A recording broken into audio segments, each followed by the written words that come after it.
Well, this video is going to be a little bit different. I'm by myself and don't have Tyler to help me, but I have a question here from a student that's asking if God knew that Adam and Eve were going to sin, then why didn't he just take the tree out of the Garden of Eden? And I think that is a great question. The truth is that we don't really know why. What I mean by that is there's no Bible verse to tell us why God did what he did. And, really, God doesn't have to tell us why he does anything that he does or doesn't do for that matter.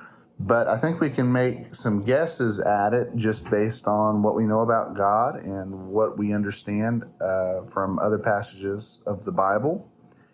And what we all understand about God is that he loves us and he wants us to love him back. And that requires a free will.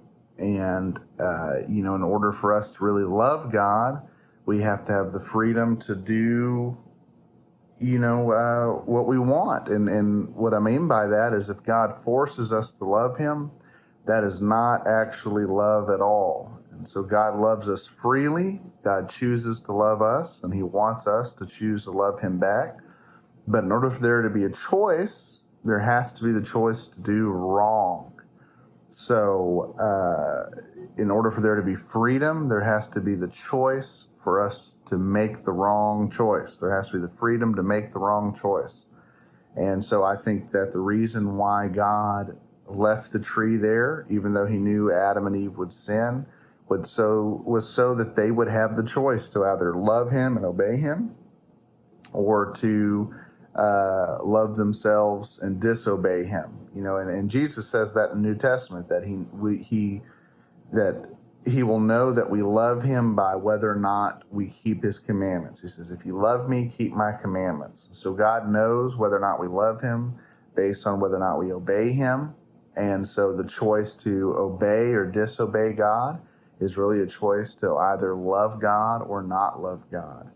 And I think that that's the answer. I think the reason why God allowed that tree to be there and left the tree there is so that Adam and Eve would have a choice to either love him or to not love him. And of course, we all know what they chose. So I hope that answers your question. That is a really good question.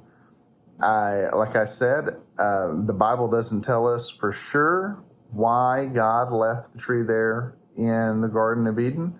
And so, it's one of those things we won't know for certain until we get to heaven. But I think based on what we do know about the Bible, we can make a pretty good guess at it. So, yeah, great question. And thanks for asking it. And I hope that helps.